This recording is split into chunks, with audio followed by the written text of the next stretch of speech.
The Spider Dungeon is one of the best places that I farm for silver in Raid Shadow Legends. Yes, I farm it almost every day, whether there's a tournament going on or not. So when there's a tournament that came up like this that says farm it with Orgrin Tribes, Lizardment, Skinwalkers and Orcs in order for you to get this awesome reward, especially the Void Shard right there at the top with 2,100 points, you knew I had to put together a team that can beat it and get me that Void Shard. Even if I'm not interested in this Kale skin, at least you still be interested in this 6-star Relentless gear that is currently here. So that's the motivating factor why I put together this team that can beat Spider 20 in a reasonable amount of time and get me most likely these 2 rewards that I get. So in this video, I wanted to put together this one and show you the team that beat it. This is not the only time this will come up. It will come up again. They always do Gaellen Pact, beat this faction with Gaellen Pact, beat Dragon with Gaellen Pact. It always comes up. So it's necessary for you to, if you're end game of course, spend some resources towards regearing those old champs. And I'll show you what I used to beat it. So let's head over to the Spider and we'll do a run first to see how it works before I show you their gear and all that good stuff. The question that most people will be wondering, is it worth spending spending energy in a mission like this? Personally, I farm it every day without a tournament going on. I just get some free energy. It's either I go to the campaign or I go to the Spider. Those are the 2 places I spend my energy in the end game. On a normal day, I will spending it on Spider 24 or 25. Yes, that's a normal day with our cold hearts, with our HP Bond champions. But on a day like this, when it just requires you to get 2,100 points, it's not that much to get a Void Shard.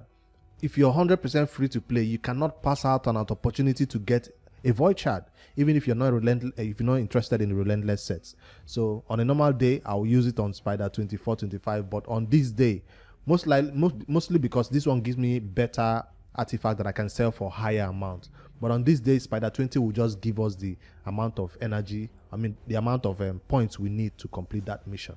So that's why we are here using our gems to do it. Yes, because I do have enough gems saved up for the next fusion. If you do not have enough gems saved up for the next fusion, it's not wise to start spending it and go broke to 500, 200 gems. No, you need to stack up 3,000, 2,000, 4,000 gems, preparing for the next fusion.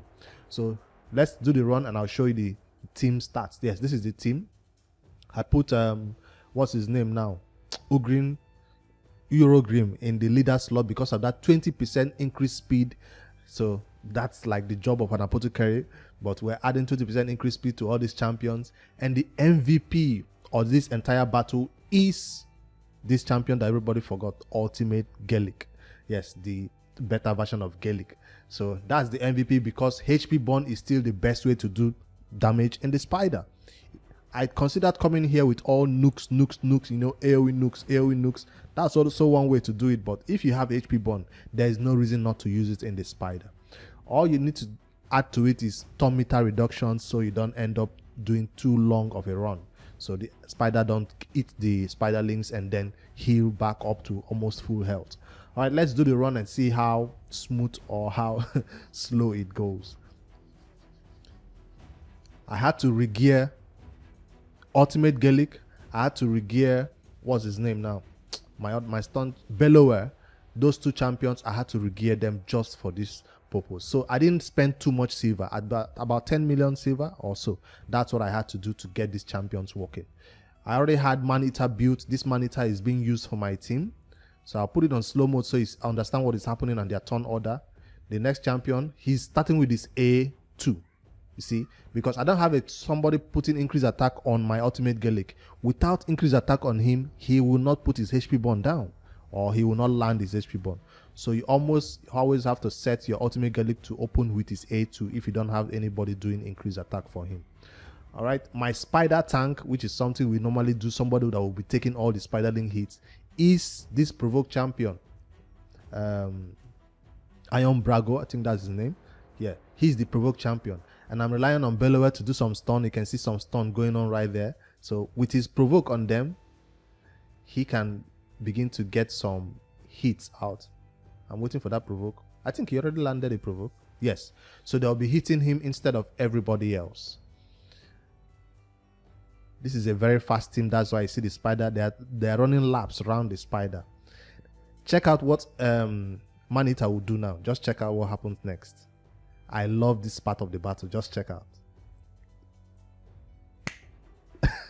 That's the best part of this entire battle. I love that. I had a whole new respect for Man-Eater all over again. Considering he's a champ that we've relegated to the clan boss, is a champion that we've put him into the vault and say we no longer want to see him in our roster again. Do your job for the clan boss, Ultra Nightmare, Unkillable teams, and we no longer want to see you anywhere in raid. Check out. He's still a awesome champion right here. If he's well speed tuned with this spider boss with his speeds, this boss will not get a ton. I mean, this boss will not be able to eat any spiderlings because Man-Eater is fast enough to always be stealing that ton meter when it's almost as full.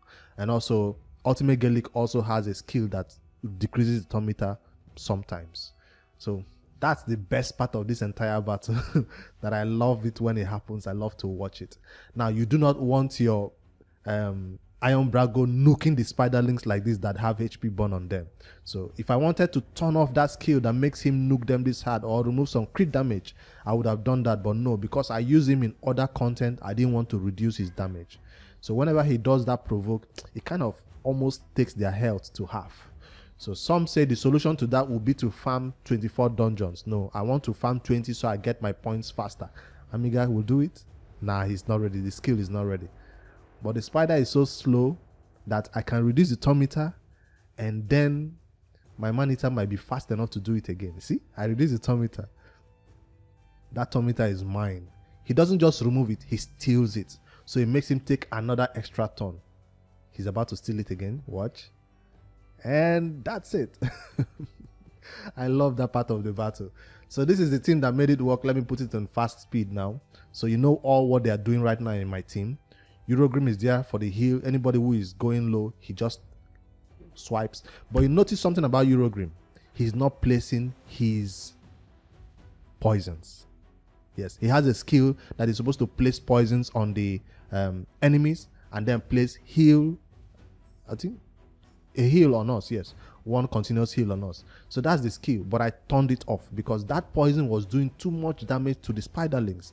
I need the spiderlings to be alive so my Ultimate Galek that can place this HP burn on them and they can tick away and die. But when my Orgrin has poison, the spiderlings don't really, take too much damage from the HP burn. Rather, they take too much damage from the poison. So, and it makes them die fast. So I'm just trying to see if Man-Eater will do it again. I love that part of this battle. Also, I have slow speed from Belarus. It helps a lot. My Man-Eater will not be able to turn around that fast to do this stealing of ton meter if Belarus was not putting this slow speed on the boss especially. So also with a Man-Eater, most times somebody does not die. Are we gonna end it now? I put it on slow speed, that's why it's looking like a 4 minute, 5 minutes run. This run is a 3 minutes run. Sometimes it goes to 2 minutes 30, sometimes 30 and 3 minutes 30. So that's an estimate average of 3 minutes run. That's, I've checked the RSA hopper. That's the time limit for here. I just put it on slow speed so we see and understand how this entire team works. It's one that I'm putting in this video so that next time when this Gaellen Pact stuff come up, I already have these champions built and ready. And hopefully by then he nukes them again. Hopefully by then I don't steal their gear for somebody else. But that nuking is really, really killing me. If you don't want your Iron Brago nuking them like this, if you don't have an Iron Brago, when I go to my champion roster, I'll show you alternate champions you can use in replacement for this entire team. I'll show you from that same Gaellen Pact. I'll show you the ones that work perfectly well. So, but I'll tell you right now, a stun set Belarus is one that almost every raid player should have. Even if you don't have him as a DPS champion for farming the campaign, 6-7 second campaign farmer, a stun set Belarus works for Doom Tower. That's how I know it's something that I built him for Doom Tower, not even for any other content. Alright, let's do 2x speed and end the run. And then show you the gear and then alternate champions you can use in their place. So I'm currently at 1,500 points, and the top leader position is 2,100 points. My guess is that player only wanted the void shard just like me, but if he's sleeping on the job, I will go ahead and take that KO skin, even if I don't have a KO. Well, I do have a KO in my vault somewhere, but it's not built, it's never used or anything. So let me head over to the champions that I use for this battle, and let's take a look at their gear first of all. This is not a beginner type of build, so if you cannot reach to this level of gear, it's totally fine. These are Doom Tower champions, these are Ultra Nightmare champions, and other good stuff, so take note of that. First of all, Iron Brago, who I said can be easily replaced with anybody who can do provoke from that same pack. I'll show you one rare that can do it. He is high defense. Originally, I have a separate video about Iron Brago where I showed him how I built him about close to 7k defense, but he had no crit rate and crit damage. I have since revised that build to now include some crit rate at least. That's why the defense came down, but he still be able to help me in Doom Tower where I use him the most. So this accuracy is also too high for Spider 20. You need about 200 or 220 accuracy, right? Or even less. But I am building this champion for Doom Tower. That's why I have this high amount of accuracy. That's my Iron Brago, and this is his set right there. Masteries are also fully done. That's his masteries.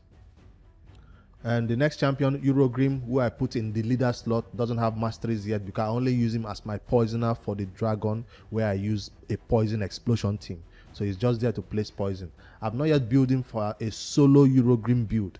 That's what I was aiming for. That's why he's in this set called, what do you call this set again? Frenzy set, because it allows him to solo Dragon 20, or is it Dragon 24? I forget which one. But I was trying to get him to do that job for me, but I've not put masteries for him that will help him be able to do it better. So this is almost a Orgrin solo build that is not yet perfected, but one day I'll get it to work. His HP is high, as the build requires. It requires him to take numerous turns. It's not a slow one too. 255 is a fast Orgrin. And no crit rate, no crit damage much. Accuracy 269, which is perfect for the dungeon 24 or 25 content that I was building him for. But now he's working as a leader slot just to boost my speed for that increased speed of 20% in this team. That's why he's there. Also, you see some resistance right there, right? For masteries, like I say, is not yet done. All these champions books are fully booked. Yes, that's something I should always mention. Now my man-eater, this is my fast man-eater for my clan boss team, and he is rocking just random sets because I was building him for clan boss. That means I built him for damage. So you'll be seeing this man-eater built with crit damage of 100% and crit damage of 205% and crit rate of 100%. This is a damage man-eater for Ultra Nightmare clan boss unkillable team, and 268 is the speed right there. Originally I didn't have accuracy banner on him. Just because of this spider, I had to take out his HP banner, or attack banner, and put in accuracy banner so he can do that job of stealing the turn meter of the spider boss. Now if you go up to spider 24, 25, you can't really deplete or steal their entire turn meter. You can only do a percentage of it, half of it, I think. So that's why even if I can do 24, 25, it will be a little bit difficult because the boss will be taking turns when you cannot totally remove his entire turn meter. So that's my Amiga build. I keep calling it Amiga. That's my man-eater build. And 268 is high speed also. If you do have a man-eater, Ultra Nightmare clan boss, unkillable teams, that's where he belongs. And this is his mastery. The man of the moment, the champion who made it all possible. Without his HP burn, we will stay in that spider run forever. HP burn is the best way. It takes a lot of damage on them, and I put him in full speed set because I didn't want to put perception. He doesn't need that high amount of accuracy for this content, but you need at least that 200 amount of accuracy. I did push up to 253, so in case I wanted to use him for higher dungeon content, 24, 25, this amount of accuracy will work. You need accuracy on this champion. You need crit rate on this champion, so I pushed up to excess crit rate right there because I think he's rocking crit rate glove. Crit damage, I didn't want to put it on him because I didn't want him nuking the spiderlings when he tries to place that HP bomb. So that's this build right there for Ultimate Galek, a champion who I have relegated to the vault for a while. But just because of this tournament, I had to bring him out, redust him, put this gear on him, and make him walk. And all this speed gear is not my best speed gear. I'll tell you right now, this is not my best speed gear at all. This is 16, this is 14, this is 6. You see, just trash speed gear 10. This is so just normal speed gear that you have, not triple rolls, not like the best ones you have. So that's what I put on him, and I've shown you this masteries. He is also fully booked for this job. And now the stun champion himself, Bellower, not yet fully mastered also, but fully booked. He's in a stun set. I had to put him in this set to make him be able to help us control the wave sometimes. Else, if he doesn't stun some of them, they will take down Iron Brago or Man-Eater. It happens sometimes. But even when one of them or two of them go down, my Bellower and what's his name now, Ultimate Galek, is still able to complete this run because it is Spider 20. They are not really fast, and we can still heal up and all that with Orgrin doing that heal. But since I turned off Orgrin's one of his skills, I don't know if he can walk though. Bellower's total stats is looking at 233 speed. That's not a slow Bellower either. 268 for accuracy. He doesn't need that much high accuracy in this. It's a stun set, does not need accuracy. Yes, if you have him in stun set, you don't need accuracy. I only put him in this high amount of accuracy because I use him in Doom Tower content. You know, his skill that locks out the enemies, and him also in the faction wars, he also works there. That's why he's in this high amount of accuracy. If it's just stun set, you don't need accuracy on him. All right, that's my team that made it happen. Now let me show you some other options that you can use in their place if you do not have these exact champions. Let me show you the ones that can be replaced easily. So I'll not show you just the faction, but I'll show you, okay, factions. Let me quickly scroll to the first one, the Man-Eaters. I do have 2 Man-Eaters, but I didn't use them both. I considered using my Biggen, but he will nuke the spiderlings, and it will not, HP bond will not work when he's there. It will just be nuke. Everybody will just be taking the spiderlings down really fast. This champion Ugo, if you need decreased defense, you can see my team right there does not have decreased defense, right? If you need decreased defense in your team, you can add Ugo, but I did not use a decreased defense champion because I'm not relying on physical hits on the spider. I'm relying on HP bond. Although Bellower does have a small version of that decreased defense, maybe, so you don't need Ugo right there. That's for the what do you call this, Orgrin Tribes. I don't have a lot of them. I have this champion, but it's not yet fully booked. Goga, I don't know if it will help though. I tried Razin. Razin is the bad idea here. Razin is a bad idea because if you have HP burn, you need them to be taking turns to burn. But when you have Razin, it's also a negative affinity for 20 dungeons. So I mean for 25 spiders, so it did not work. If I try to use Conor, it will work because he has that provoke, and whenever he hits, it will stun. He hits, it will stun. He will stun a lot of spiderlings, but that would be an extremely slow run. It will be extremely slow. He would work. He has the provoke. They hit him. He stuns. He's in a stun set. Yes, so he will be able to stun all of them, but it will be an extremely slow run. So maybe with him in the battle, you can then bring in other champions who are not there for healing or revive because he's a good tank for it. So also this champion, Longbeard, if you want just raw damage, you want to take down the spiderling really fast, that will be somebody you put for physical damage if you don't have somebody to do HP burn. Now, the control champion I was talking about is Greybeard because I've currently stripped his gear, but he is an awesome skinwalker that is reliable for controlling because of he has this AoE freeze. It's a low chance, but if you have him booked, well, I don't have him booked. If you have him booked and mastered, you have a lot of freeze going on right there, and he is the control you need if you don't have these big names that I'm calling Corona, Iron Brago. He's the budget control champion, and I have this champion built fully for Doom Tower content. So that's Greybeard, counter attack, shield, provoke on the A1 also. He will control the spider, and with him in the team, Spider 20 is a piece of cake. You just have to have him well built. Stun set, freeze is an awesome candidate for it. I do not have my Cleopatrix build. She's a skinwalker, but I don't know if she's viable here. Definitely Fane is a liability here. She will die. She's not a good option here. Once she gets targeted, she will go down. If you don't have a reviver, that will be the end of your run for you. Hoforis the Tusk, I think that's his name, is a good reviver for this team. But as you can see, my team doesn't need a reviver. They have Unkillable, they have a tank, so I don't need a reviver. But if you have people like this who are squishy, you might need a reviver in there to bring somebody up when they go down. All right, Duke the PS is also a viable option if you don't have a tank. He has some provoke right there, which can serve you. It doesn't provoke the entire spiderlings though. It just, you know, provokes some of them, I think.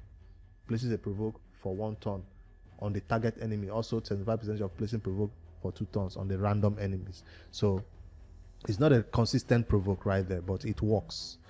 You don't need a healer like this here. It's not viable. So that's the ones that I do have that I could select from. I've shown you this is an MVP Greybeard. Basha is not it's not a good option right here. It's squishy and it doesn't bring much besides weaken.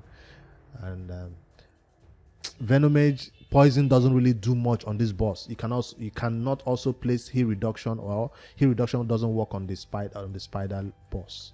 So that's the team that made it work for me. Let me know in the comments what team you used to beat it. And because we are going to be facing this again in the future, I felt it's necessary for me to record my Gaellen Pact team that made it possible and show it to you guys in this video as a reference point for anybody who is looking to build it in the future. So I'll be winning this spider tournament, at least get that Kale skin, even if I don't have a Kale, or if I don't use a Kale. Gaellen Pact right there. Skinwalkers, Orcs, Orgrin Tribes, and Lizardmen down for Spider 20. Maybe in the future we might be able to build one that can do Spider 25, but today we are confident and okay with just getting the points we need from Spider 20. You guys let me know what you think about this one. Hit that like button. Ask any questions you have about my build, my team, anything I forget to mention. You can always join the Discord and ask your questions also. I'll see you guys in the next one. Later, guys. And good luck winning your void shot.